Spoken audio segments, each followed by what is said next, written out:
Jim? Hello, love. Bloody hell! Who did this to you? No one. Oh, Jim. No one. Don't worry about it. Just stitch me up. Rejoicing a half running away. Yeah, quit on that. Listen, you dirty bludgers. One of your deadbeat mates put a blade to my Jim's face on Sunday night. Not us, Tilly. We love Big Jim. Shut up! Well, I'm glad you love Big Jim because I want you to do a little job on his behalf. I want you to tell the filthy mug that did it that there's plenty more blood in Jim where that came from, and they're gonna have to come up with more than that pretty little scratch if they want to keep him down. Scratch, huh? I'll fucking kill you! You come here, Jim, again! I fucking kill you! You're mince meat, you hear me? Mince meat! Meet Tilly Devine, vicious drug dealer and razor-wielding queen of Sydney's sex trade.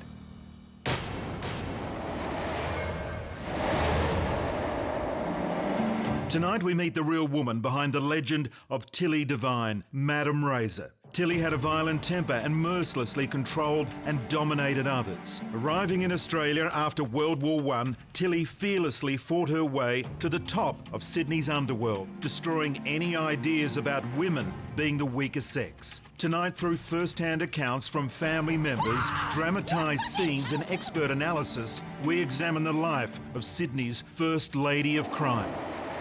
Tilly Devine was nothing more than a calculating, sociopathic, evil individual. Her violence was sudden, swift and very, very extreme.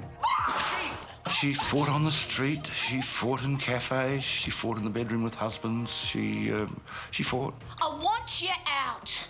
Now! She had a long police record. Many charges of assault. I don't think there was a heart of gold beating inside her breast. I think she was a black-hearted, embittered, extremely cruel, brutal old bitch. Born in a London slum in 1900, Tilly grew up in a world of poverty and violence. A child prostitute, Tilly escaped London by marrying an Australian soldier during World War I. In Sydney with husband Jim as protector and pimp, Tilly returned to prostitution before establishing an empire of brothels staffed by girls she kept hooked on cocaine. Dangerous and volatile, Tilly didn't hesitate to lash out at anyone foolish enough to cross her or Jim. By the time Tilly got to Australia in 1920, she'd been educated in the School of Hard Knocks. She learnt that the tough survive and the violent survive, and I think she just internalised those ways of behaving. Between 1921 and 1925, she was arrested 75 times for such things as prostitution, assault, swearing in a public place, affray, bothering members of the public.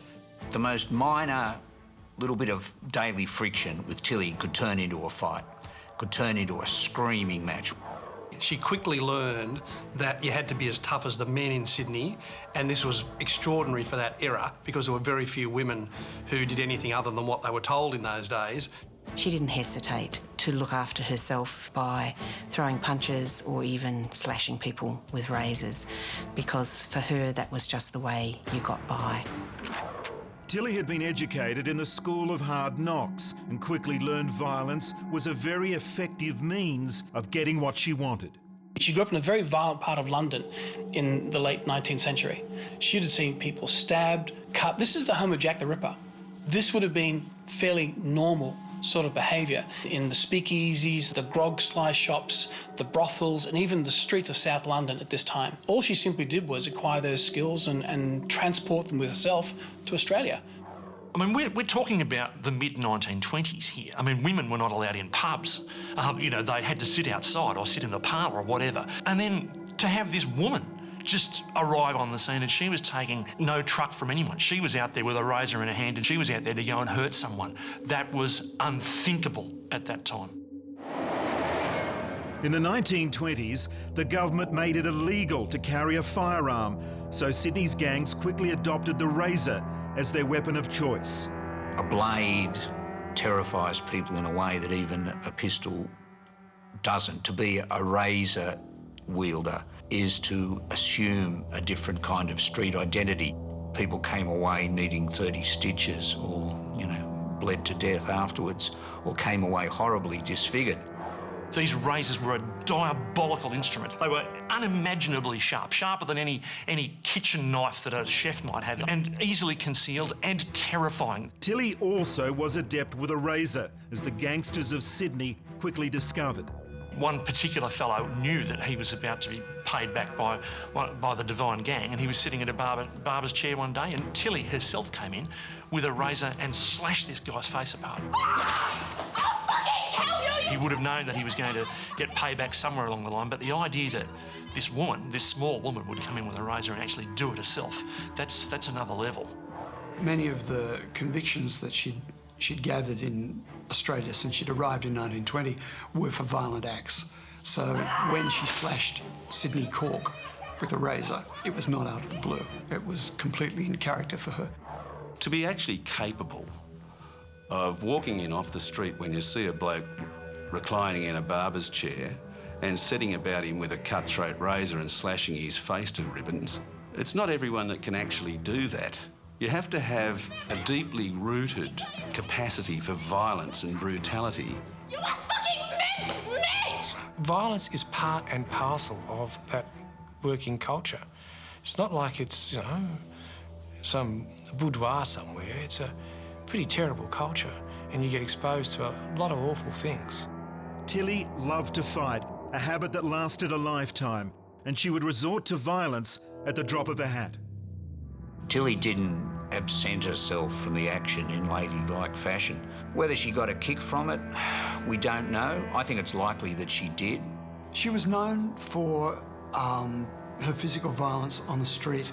She often attacked policemen. She attacked members of the public who looked at her the wrong way. She's endured violence, she understands what it means, she understands the pain, and she's not afraid at all to dish it out to whoever comes across her pathway.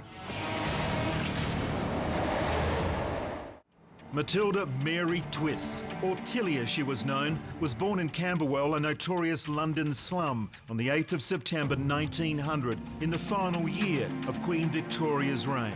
London at the turn of the century was a city divided between the haves and have-nots, and in a world of deprivation and despair, girls like Tilly had few options. Tilly Devine came from a family almost textbook London poor, the London poor of Dickens. London's a city where you could starve to death. There were no social services really to speak of. There were poorhouses, so you really had to fend for yourself as best you could. Children spent a lot of time on the streets at all hours of the days and night. In many cases, they were given opportunities to sell sex from a very young age. She drifted into prostitution quite early, which it's a terrible thing. She might have been as young as 12 when she went on the game. A terrible thing, but not all that uncommon. People were prepared to do whatever it took to get out of the grinding poverty and hopelessness. So it's not surprising that so many women from poor families actually turned to prostitution. A childhood in the slums, followed by life as a prostitute from such a young age, would have left an indelible mark on Tilly. It's a terrible life. She would have exposed to terrible exploitation. She would have had no options about how to grow or how to have a reasonable or decent life, no opportunities. She herself may have been a victim of child sexual abuse. It's often the case with people who choose prostitution or are forced into prostitution. They've learned to dissociate, and it's something they have learned to do, to tolerate, to put up with. From an early age, Tilly would have lived a double life, split between her home in the slums and plying her trade in Holborn and Mayfair, the rich heart of bustling Edwardian London. There she would have had a glimpse into another world, a world of power and money. She would have seen power and privilege that she would not have been able to access herself directly, and there may have formed in her a desire, a want, an envy, a jealousy even of that power and privilege. Any young girl living in a very class-divided society, as Edwardian England was, couldn't have failed to be aware of just what a huge gulf there was between the haves and the have-nots. And a lot of people in that situation resolve at a fairly young age, I think, to become one of the people who have, because it wasn't much fun being one of the ones who didn't have. In 1914, World War I broke out and countries around the world rallied troops. London filled with young men keen for glory. For Australia, this was a pivotal moment. The first time it had gone to war as a country, and thousands of young men enlisted. The Diggers also made quite an impression when they hit London. Well, if you can imagine, London was awash with Australian servicemen who'd come over for the great adventure to fight the Hun. Australian servicemen were incredibly attractive to English women, and there's a lot of art from the period and people's reminiscences where they talk about the Anzacs in particular as being so much bigger than particularly working class Englishmen who were undernourished. For young girls like Matilda Twiss, Australian soldiers were a prime target because they were very, very well paid. And unlike British servicemen, they were earning almost double the money that a Tommy Atkins soldier was earning. They also offered the possibility of escape to a land of sunshine, a land of men who were larger than life. Tilly, a teenage prostitute working on the Strand, soon caught the eye of an Australian soldier. Unfortunately, he was no hero. Jim Devine was an appalling individual. He was violent, he was brutal, he was foul-mouthed, whether he was drunk or whether he was sober. There were plenty of decent Aussie soldiers, but there were plenty of rapscallions in the ranks as well, and Jim Devine was one of those. He was the antithesis of the popular idea of the bronzed Anzac. He was anything but that. He was a malingerer, never saw any action. He spent most of his time, either on the run or in the hands of the military police. Aussies did typically tell stories about what big shots they were back at home, which the Brits were happy to believe. And Jim beguiled her with stories of his kangaroo farm back in Australia. And she was won, she was hooked. He became her client, and more than that, he became her lover and her protector. Jim was a violent thug, but he also offered Tilly the possibility of a different life. The idea of Australia in the English mind in the early 20th century was a romantic one. It was of sunshine and opportunity and space. So a relocation to Australia sounds like a pretty good idea for a lot of people, and it did for Tilly. I'm not surprised that Tilly was attracted to Jim, not just because it was useful to have a strong man to look after you, but also because it offered some possibility of real escape from a life that I don't imagine had a lot of attractions in England during and after the First World War. Jim and Tilly were married at her local church in Camberwell. After the war finished, Jim returned to Australia and Tilly joined him a year later as a war bride, leaving their son in the care of her parents.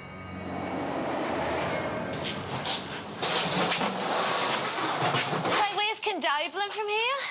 About 300 miles west. And how do we get there? Well, there's a train. I reckon we'd be better off driving.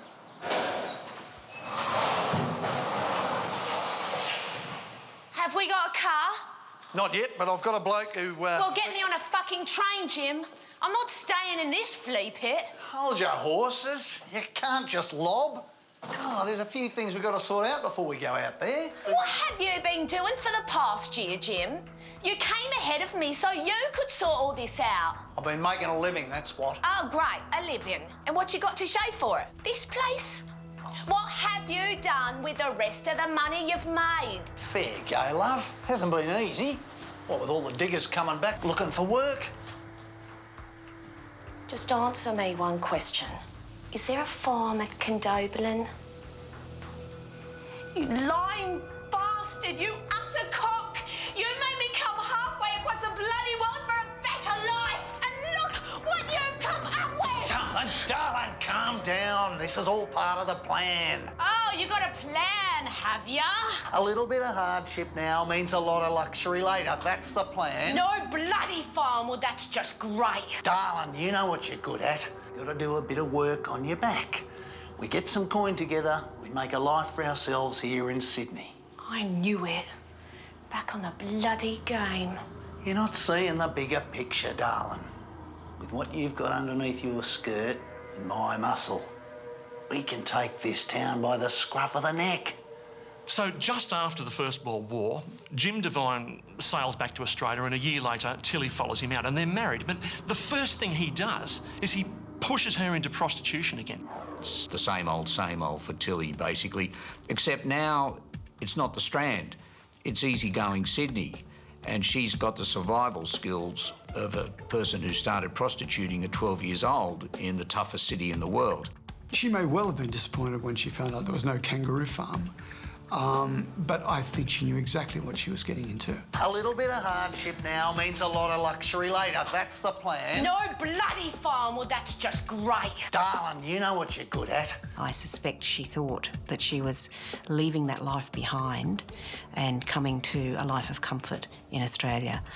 So if that was the case, it must have been a rude shock for her to get to Sydney and find that Jim was actually expecting her to still be the breadwinner in the family, which was actually what happened. With razor in hand and Jim by her side, Tilly flourished in Sydney. It was a rough world, but she was up to the challenge, racking up conviction after conviction for stealing, whoring and fighting. But Tilly soon tired of doing the hard work herself, and when Jim was jailed for living off the earnings of a prostitute, the next step became clear. By 1925, she was starting to think that it would be more profitable and a better idea for her if she could become a madam and stop working herself and organise other women to work for her.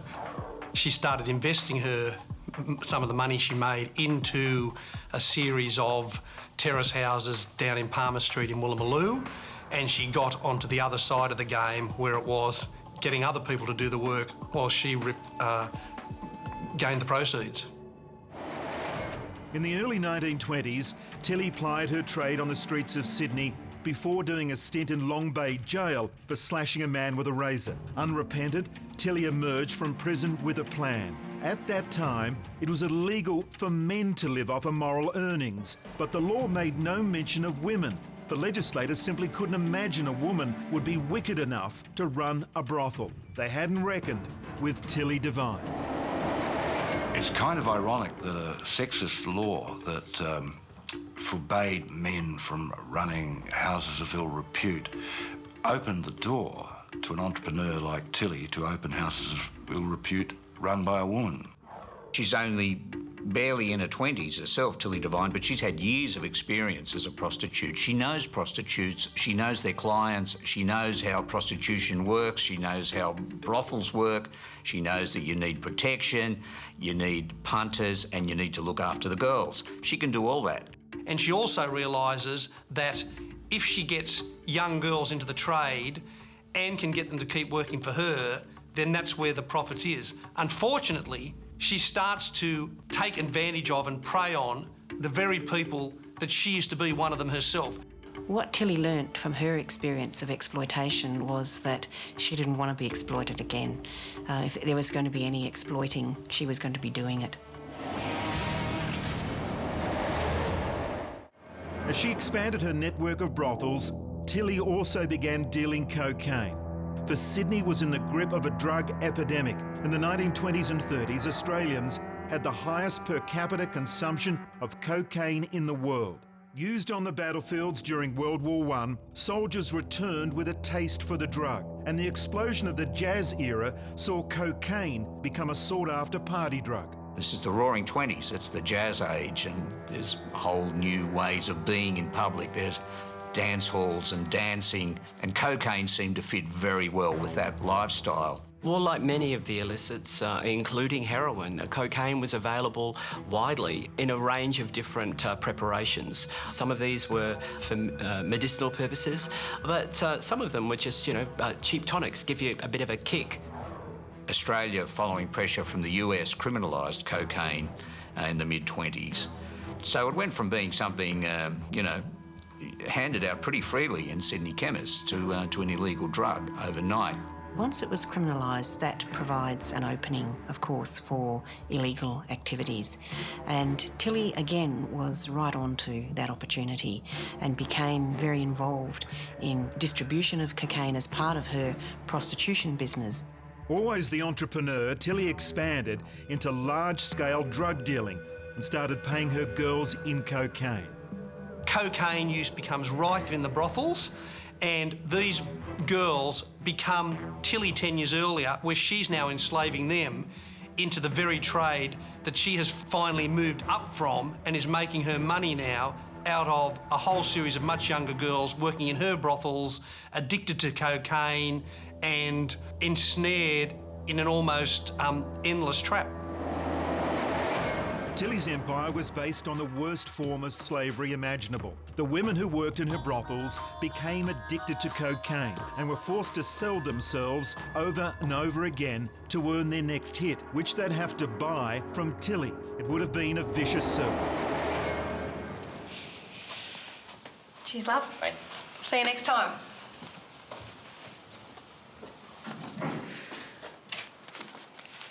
How was your first night? Oh, it's like riding a bike.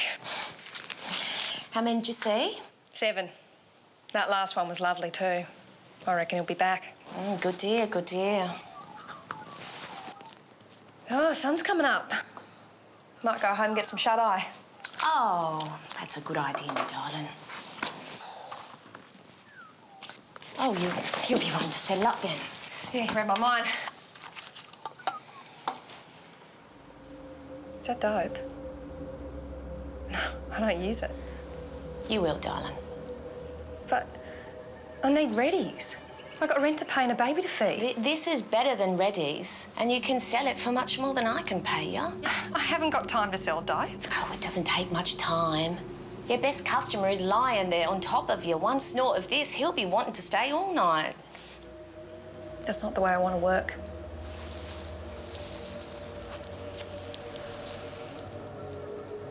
What's your name again? Mabel. You're a pretty girl, Mabel. You want to stay that way, you'll learn to do business my way. But Cash is easy to come by, Mabel. Good powder isn't. Everybody here knows that. I know it, the girls know it, the customers know it. Everybody makes it work for them.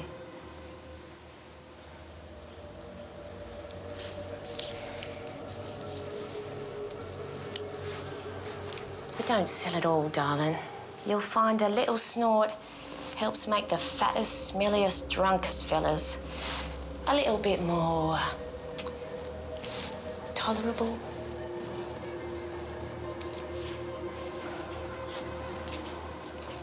Cocaine was the main currency. It was the way she paid her girls. It was the way she kept control of them. You give your prostitutes drugs, obviously, they become dependent on you in all sorts of ways, and you've really locked them into a kind of slavery almost then. So it became this vicious cycle for these girls working on the prostitution game. Instead of being paid, they became addicted to cocaine, and it was a very cruel and manipulative thing to do. Forensic psychologists like Stephen Barron have extensive experience of assessing criminals like Tilly and trying to understand what drives them. This is where her being an evil woman for me is manifested. She sold these girls a very ugly life and probably a very ugly death. And that was from the time you work for me, you're paid in cocaine, and then you spend the rest of your working life working off that debt to me. She would have just been harsh, manipulative, uncaring, without much in the way of any anxiety. These are the kinds of traits that you might expect to see in somebody who has psychopathy. She's been through the tough times, she survived, so she probably has no sympathy, no sentiment for those girls. She needs to control them, and the best form of control is addiction. Is that dope? No, I don't use it. You will, darling. After years of abuse at Jim's hands, Tilly had also learned about the power of brutality. Tilly always grew up in an atmosphere of violence, and her experiences with Jim just intensified her appreciation for the value of violence and her skill at using it. There was one documented occasion where she beat a girl repeatedly on the face with her fist, which was covered in diamond rings, and lacerated her quite badly. She slashed other girls who worked for her. She was terrifying. She could have afforded to stop being involved in crime. She was so wealthy, she could have retired at age 30, 31 without too many problems. But she kept throwing herself back into the fray. By the end of the 1920s, Tilly was a wealthy madam, and as her empire expanded, her relationship with Jim was also subtly changing. Although he was still violent towards her, slowly but surely, she was becoming the one with the power. As Tilly matured, she became more confident in herself. I mean, you've got to remember, she was only 20 years old when she came to Australia. She had a lot of money and she knew how to use not just her propensity to violence, but also her connections. Jim was really basically just a thug. She was a smart thug. Tilly was running a vast prostitution empire and selling huge quantities of cocaine. Pimps on her payroll made sure she got half of each trick her girls turned, and she ran her operation with an iron fist. There was just one cloud on Tilly's horizon, her arch rival, Kate Lee, who ran a chain of backstreet boozers or sly grog shops. The two women hated each other with a passion. This is the only time in modern Australian history where women have been gang leaders in a sense, big. Tilly Devine ran things, and same with Kate Lee. She ran her. This has only happened once. It hasn't happened since. And that's quite remarkable. They were both competitive women, and so therefore they each wanted to outdo each other. Tilly was brothels, Kate was sly grog, cocaine, shoplifting, fencing, stolen goods, but their gangs hated each other, and if Tilly and Kate met on the street, there would be fireworks. This extraordinary situation arose where Tilly had a rival, another female rival in Sydney, in Kate Lee, and she was every bit as horrible as Tilly Devine, and this war erupted between these two matriarchs of Sydney crime, if you like, and it was a violent war. Like Tilly, Kate also had gangs of young thugs in her pay, including Australia's first gangster, Chow Hayes. When their gangs met in the street, all hell would break loose. The peak of the razor gang period, the late 20s and 1930, and it really was a peak. There was an upsurge of street violence and murder. And it just became worse and worse and degenerating into these enormous street fights with people wielding razors and belting each other to death. And in the 1920s, these razor gangs, these groups of armed thugs who were sort of wielding these cutthroat razors, they just ran amok through the suburbs of Darlinghurst and Surrey Hills and Redfern and were terrifying. There was a major riot in August 1929 in King's Cross, and something like 40, 50 gangsters going at each other with razors, which was probably one of the worst affrays that Sydney has ever seen. And Tilly and Kate were at the end of that.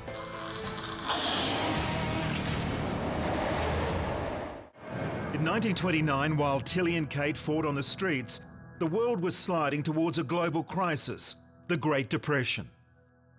The Depression of the 1930s in Australia was very severe. A third of the workforce were unemployed, and in some areas, particularly working class areas, that figure, could reach 50%.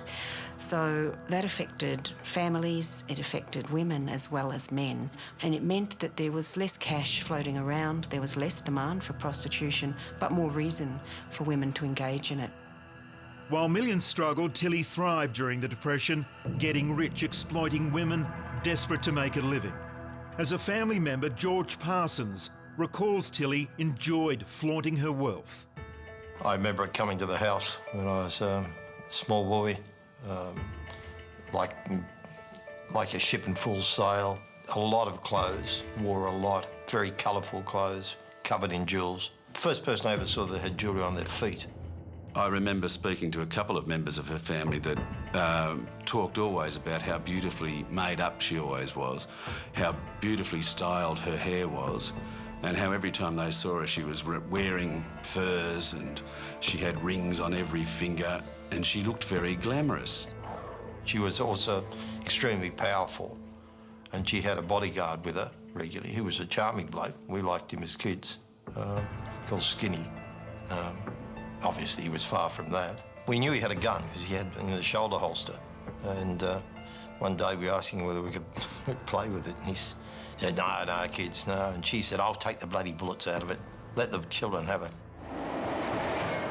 Tilly may have had the trappings of wealth, but underneath her finery, she was still a vicious street fighter who'd come from the slums.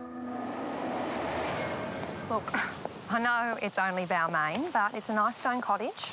It's close to the city. Christian Brothers have got a good school there, and the price was right. What you pay for it? 400 quid cash. Oh, well-roared lion. I couldn't have done this without you, Till. The last 10 years have set me up for the rest of my bloody life. That's why I'm taking you out to lunch, all right? Oh, well, thank you for thanking me, but I reckon you've earned it. Oh, hello. Oh, hello.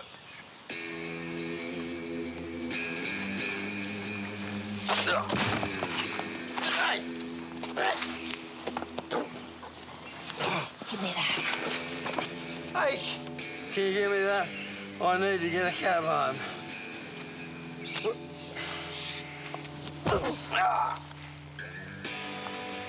Looks like we're drinking champagne today. She seemed to think that the whole world was there as an opportunity for her. And even when she was very well off, she would never pass by an opportunity to pinch something, no matter who it belonged to. There's many instances of her simply attacking a member of the public who may or may not have looked sideways at her. Anyone she took a dislike to, she was a powder keg.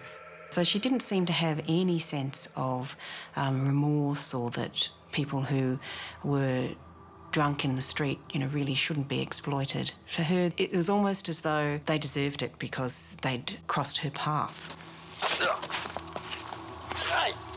I suspect it becomes a habit after a while. The fact that she was rich and she sees a man who's drunk and his wallet is available to her would be simply an invitation to pinch it. It would be almost careless not to.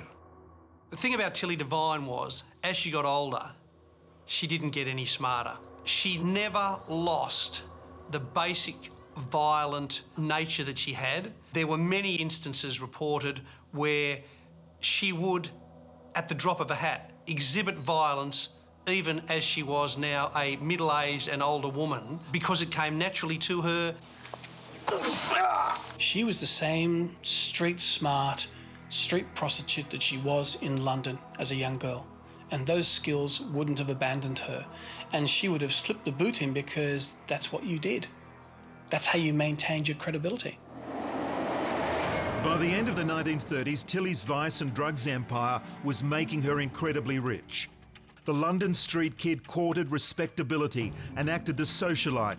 And when war broke out again in 1939, profits went through the roof. American troops used Sydney as a staging post, and General MacArthur specifically requested that laws governing prostitution be relaxed while his troops were on shore leave. The outbreak of World War II signified the end of the Great Depression. So all of a sudden, the economy had a massive boost, and there was money about, and Sydney was again awash with soldiers. Sydney was one of the places where you had not just large numbers of Australian servicemen, but also large numbers of Americans. They had a lot of money, and they'd had no women, or very few women of their own, and were very keen to use the services of Sydney's prostitutes.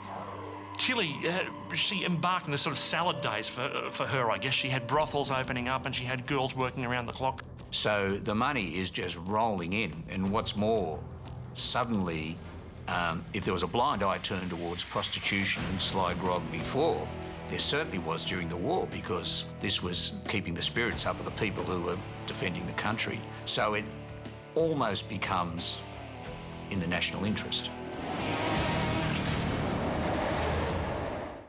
With the money rolling in, Tilly repositioned herself as a patriot and made a blatant bid for respectability, encouraging people to buy war bonds and donating money to charity. What she tried to do was gain some kind of respectability rather than notoriety, and I guess this came from her childhood, her growing up in the slums and wanting some kind of recognition and some standing in society, that she'd actually finally made it, and had a sort of cornerstone of respectability about her. It made her feel good to think that she'd become something she couldn't do while she was in London, and that was jump the classes, become someone who had an acceptable level of influence and who could patronise the arts. But Tilly the socialite was living a double life. She was managing an empire of prostitutes. She was managing an empire of cocaine distribution. She was paying off police officers, judges, politicians. She was paying off the same respectable society that she aspired to be a member of. So this facade of this respectable socialite who'd throw these lavish parties was completely incongruous with what was going on in the other part of her life. She's parading herself around, dripping with jewellery, but at the same time she'd think nothing about belting somebody over the head with this great big diamond ring that she had and, cracking their head open. She was a truly horrible individual. Despite her success, or maybe even because of it, Tilly was still suffering terrible abuse at the hands of her drunken thug of a husband, Jim. There was violence in the marriage. He was a violent drunk and beat her on certain occasions. That's been recorded. Jim would come home and he would just belt her senseless. And to the point where later on, when she was holding these lavish parties and becoming a socialite, she threw a wedding anniversary party for the pair of them, and that ended up at the end of the night with Jim splitting her head open. Now, this is nothing new. They've been doing it ever since they met. But it's public, it's in full view of all, all their friends and cronies and associates. Jim Devine holds no aura for her anymore. He's just a brutal, horrible, mean-spirited, bad person. And she's jack of it. Tilly, by this point, was at the height of her power and influence, and finally realised she'd outgrown her violent, unfaithful husband. The final straw came one morning when Tilly returned from a trip to find Jim wasn't alone.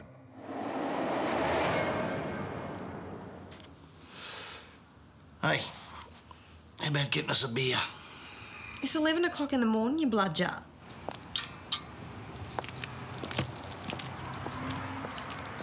You want one? No.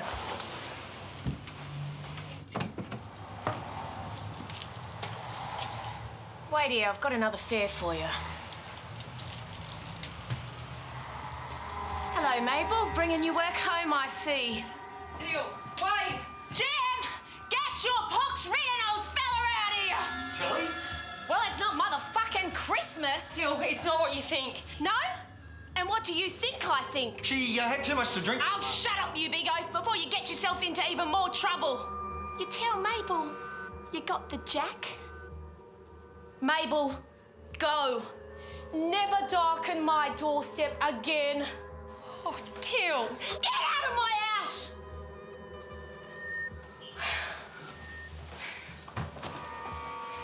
There you go. I want you out.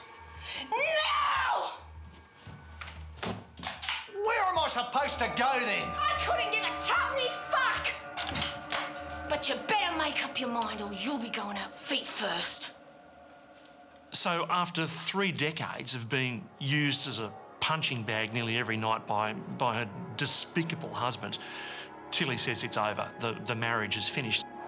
When she more or less finds Jim in flagrante delicto, buddying up with the housekeeper, as he says, Tilly flies into a rage, kicks Jim out. Jim! Get your pox-ridden old fella out here! This starts the ball rolling, what becomes her divorce.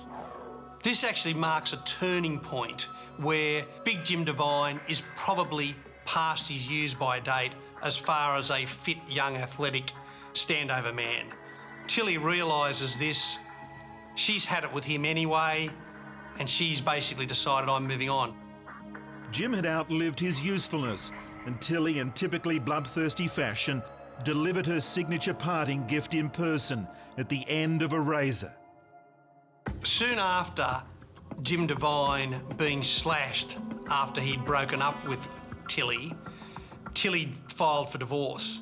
When Tilly got off the war bride ship, the Waimoana, in the 1920s, she started hooking for Big Jim. And basically, she played from Big Jim's deck. By the time they split up, 3 decades later nearly, Jim had nothing. Everything was in her name, and she was running it. And she really was the boss. He had nothing. She was able to move on, and he was continuing to be the same old kind of character. And that's something that was just dragging her down. And she'd come out of a system where she had become increasingly boss-cocky, I would imagine, and didn't need him. As the 50s dawned, Tilly was entering middle age and had left her humble origins in a London slum far behind her. She had survived prison, the Razor Wars, untold fights, years of domestic violence, 2 world wars and the Great Depression. Although she never lost her vicious temper, Tilly was finally enjoying life. She found love with a new husband, was incredibly wealthy, and life was sweet. As she's going into her golden years, Tilly Devine has plenty of money in the bank, she has a good house, she's a well-known Sydney identity. She had many parties where everybody would get drunk and sing. She sang the old music hall songs that she used to hear in Camberwell at the music halls. She was also one of those people who was a legendary drinker. She loved a tipple, you know. Tilly's new husband, Eric Parsons, took pleasure in partying and living the good life with her. When her second marriage came about, it was a completely different arrangement. She ruled the roost and she had an almost subservient husband. What a change. After all the years persevering with Big Jim and getting belted for her trouble and so on, when she looked around for another bloke, she chose the barman at her local. She probably figured that he wouldn't be the handful that Jim was, and he wasn't. He was a very understanding guy. Tilly is definitely the leading hand in that relationship now. She's got the money, she's got the reputation, she's got the charisma, if you like. And Eric's quite happy and you know, good-natured in his tagging along there. So that seems to have worked quite well for them. Eric Parsons' nephew, George, remembers the gossip within the family when his uncle married the notorious Tilly Devine. I heard a couple of comments made by one of my uncles that Tilly liked sex. I remember this comment made, that she liked it herself. Now, Eric was very keen on ladies, so who knows? It may have started in that sort of way. From then on, he didn't have to work, which he liked. Their relationship wasn't all a bed of roses. Although Eric didn't have to work, he did have to put up with Tilly's volcanic bursts of fury. Not long after they met, someone shot him. Everyone thinks it's Tilly, and it's pretty hard to think of anybody else. And when the police came after the shooting, they found Eric Parsons in bed, and he told them to go away, go away. He said, I'm sleeping off a hangover. What shots? I didn't hear any shots. And so the police were very surprised when they heard that an Eric Parsons had been at the hospital trying to get a gunshot wound fixed. And there's a couple of legends about him. If he was dancing too close to somebody, she'd sort of deal with him. She once shot him in the knee on the wedding night because he was dancing a bit close to somebody. So he was a nice bloke and very understanding, getting shot out the way he did. Tilly was one of Sydney's wealthiest women and featured in the gossip pages of the local papers. So when she announced a lavish trip to London to witness the coronation of Elizabeth II, the press lapped up the details. Tilly let it be known her trip cost £20,000, or nearly $500,000 in today's money. The child of the slums was going home with her head held high. It would have been her finest moment. That's when she started to show this, how English she was. She certainly had no great love for the old country before that. They paid an awful lot of money to get seats on the route. She sent a lot of postcards back to us. It was probably the high point of her life. She'd been to the coronation, she'd waved flags, she'd dressed to that, she had her hair done in Paris. She was in love with Eric, her new husband. She thought it was big time. It was her, she'd come home, and she'd come home now in glory. She was there at the big event. She was no longer the harlot from the streets. Tilly's triumphant tour would be her last. On her return to Australia, she faced an enemy she had no way of fighting, the tax office. Tilly had foolishly flaunted her wealth in a time of post-war austerity. Now she would face the consequences. This is all about trying to pay for these bloody Olympic Games in Melbourne. That's right, dear. I mean, what does nearly 40 years of hard work amount to if they can just slug me with a £20,000 tax bill? £20,000! How's a woman supposed to find that sort of money? Why don't you just drop your drawers and get back to work, you whining mole? You better not be talking to me. Yeah, I'm talking to you, you dirty bitch. Come on, love. No, I'm not going to come on. She's lined her pockets. She's wrecked families. And then she comes in here wanting everyone to feel sorry for her because they want to make her pay her way. Pay my way? I I've worked hard my whole life and put food on the table of hundreds of women who couldn't have fed themselves without me. Don't give me that. You have turned decent women into drug-crazed harlots that their own families won't talk to.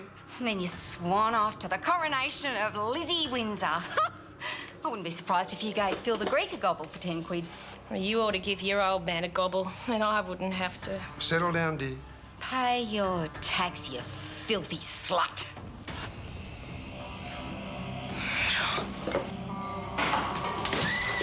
Come here and say that! In 1953, she actually went to England for the coronation of the Queen, and she made it known fairly generally that she'd spent £20,000 on this trip back to England. And then, strangely enough, the tax department gave her a bill for precisely £20,000. £20,000 in the 1950s is a huge amount of money. That's more than the value of even quite a nice suburban house. Hard money to raise in a hurry, and if she doesn't get it, it's a jail sentence for her. The bottom line was that they levied a £20,000 fine on her and payment of back taxes, which necessitated clearing out many of her bank accounts, and she was given a period of time to sell her properties and rings and whatever to pay this enormous bill. With her declining income, her increasing age, her health was not good. She'd lost most of her standover men. By the mid to late 1950s, she was well and truly in decline. She was certainly no longer the queen of the underworld. The tax bill effectively crippled Tilly Devine. Worse was to come when her new husband died in 1957. Tilly was becoming a relic of a forgotten world. Her old enemy, Kate Lee, died a year after Eric, and Tilly, shattered by her losses and exhausted after decades of constant fighting, struggled to keep up with the new villains in town. She's tiny, she looks much older than her 60-odd years. And then, while she was still trying to run her brothels, she simply didn't have the strength or the motivation or the ruthlessness anymore, and was easy pickings for the likes of Joe Borg and younger people who came in and took over her area.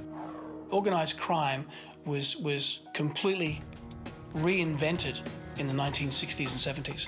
And this was a level of organised crime that Tilly didn't understand. It was the rule of the gun, the rule of organised business. And Tilly was too old and too set in her ways, so she became subsumed. She became overwhelmed. Tilly was never going to retire gracefully, and she was drinking and fighting until the bitter end. She was incorrigible to the last. As long as her body held out, she was a villain. She was more of a colourful folk hero type villain by that stage, but she was still capable of causing an uproar in a pub, absolutely, right till the very end. This is a woman who now is well past her prime, but still, without thinking, immediately resorts to physical violence whenever her temper triggers off. Once she was crippled by the tax office, she simply came back to where she was 30 years before, and all she could do then was live out the success of her reputation. And over time, that reputation becomes less and less. She made the best that she could out of having been brought up in an antisocial or under-socialised way, and in so doing became a menace. But at the same time was a person who somehow or other managed to survive. Tilly Devine is this it's a name you couldn't invent. It became a sort of a synonym for sort of colourful Sydney and the sort of the roaring 20s, and those days that were long gone, and people did soften towards her, but they forgot about it. And even when she died, it's said that someone in a Surrey Hills pub proposed a toast to Tilly Devine, and nobody bothered to raise a glass. Tilly Devine finally died after a long illness on the 24th of November 1970. The child prostitute from the London slums had lived an epic life. Tilly fought her way to the top of Sydney's sex trade in days when women were seen and not heard. She survived some of the most tumultuous and violent years in Australia's history. Despite her criminality, Tilly always craved acceptance and respectability, but she would forever be remembered by her obituary from a Sydney newspaper, which labelled her a vicious, grasping high priestess of savagery, venery, obscenity and whoredom. It was a fitting tribute.